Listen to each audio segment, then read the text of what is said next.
rumeksa ingsun lakune stangaya wara kelawan mekak hawa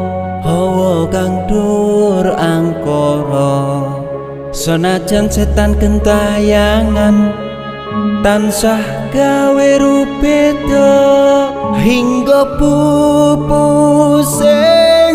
jaman hametek ingsun nyirep geni wisamurka maperhardaning panca saben ules sing netra linambaran sih kawelasan ingkang paring kamulyan Sang Hyang Jati